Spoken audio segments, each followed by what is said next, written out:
नाशिकमध्ये सिडकोत संत शिरोमणी नामदेव महाराजांच्या संजीवन समाधी सोहळ्यानिमित्त भक्ती परंपरेचा जागर. सविस्तर वृत्त. नाशिक सिडको परिसरातील नामदेव शिंपी समाज उन्नती मंडळाच्या वतीने श्री संत नामदेव महाराज यांच्या 676व्या संजीवन समाधी सोहळ्यानिमित्त आयोजित अखंड हरिनाम सप्ताह व ग्रंथराज ज्ञानेश्वरी पारायण सोहळ्याला भक्तिमय वातावरणात उत्स्फूर्त प्रतिसाद मिळाला. या सप्ताहात विविध संत महात्म्यांच्या कीर्तन सेवा, हरिनामाचा गजर, भजन आणि आध्यात्मिक कार्यक्रमांचे आयोजन करण्यात आले.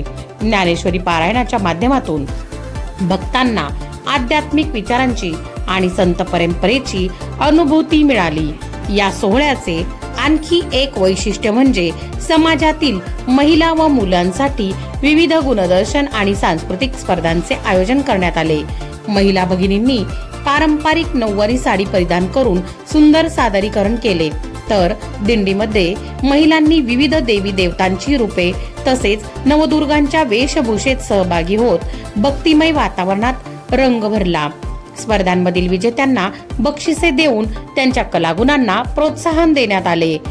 तसेच गुणवंत विद्यार्थ्यांचा बक्षीस वितरण व सत्कार सोहळा आयोजित करून समाजातील गुणवंत विद्यार्थ्यांच्या यशाचा गौरव करण्यात आला. धार्मिक कार्यक्रमांसोबतच महिला, बालक आणि विद्यार्थ्यांच्या कला कौशल्याला व्यासपीठ देण्याचा हा उपक्रम विशेष कौतुकास्पद ठरला. धर्म, संस्कृती, शिक्षण आणि सामाजिक एकोपा यांचा सुंदर संगम घडवून आणणाऱ्या या सोहळ्याच्या आयोजनासाठी नामदेव शिंपी समाज उन्नती मंडळाचे पदाधिकारी, महिला मंडळ, कार्यकर्ते आणि सर्व समाज बांधवांचे विशेष कौतुक होत आहे. संत नामदेव महाराजांच्या विचारांची आणि वारकरी परंपरेची पुढील पिढीशी नाळ जोडण्याचे महत्त्वपूर्ण कार्य या सोहळ्यातून घडले आहे.